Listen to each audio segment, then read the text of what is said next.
Change is coming. Phrases like this one are heard more and more often in Venezuelan streets, where support for the late Hugo Chavez and his self-styled socialist revolution were once a given. Saverio Vivas is hoping he'll be part of that change. By making the first cut in the opposition primary elections this Sunday, he'd be able to run for parliament in this year's upcoming vote. He says it's been an uphill battle, with obstacles often coming from within his own ranks. The opposition has yet to understand that the change we all want starts by turning to these popular sectors and by trusting local leadership. Bringing in larger-than-life figures doesn't work in places like this.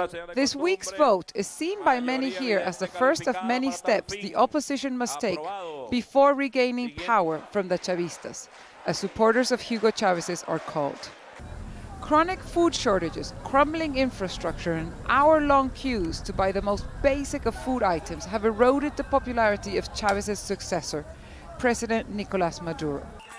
Polls suggest the opposition stands a real chance of winning control of the assembly, but to many within the opposition, they have yet to capitalize the growing discontent towards the Maduro administration. The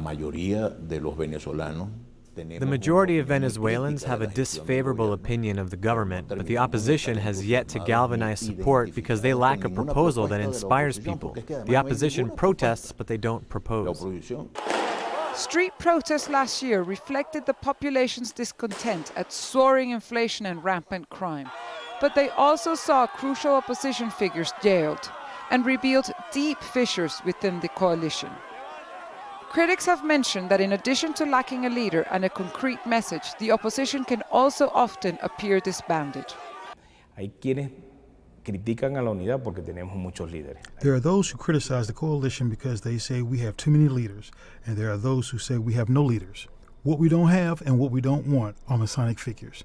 For the first time in 16 years of Chavista rule, the opposition finally stands a chance of controlling the National Assembly. Primaries this Sunday are the first step on a long road to possibly regaining power. Virginia Lopez, Al Jazeera, Caracas.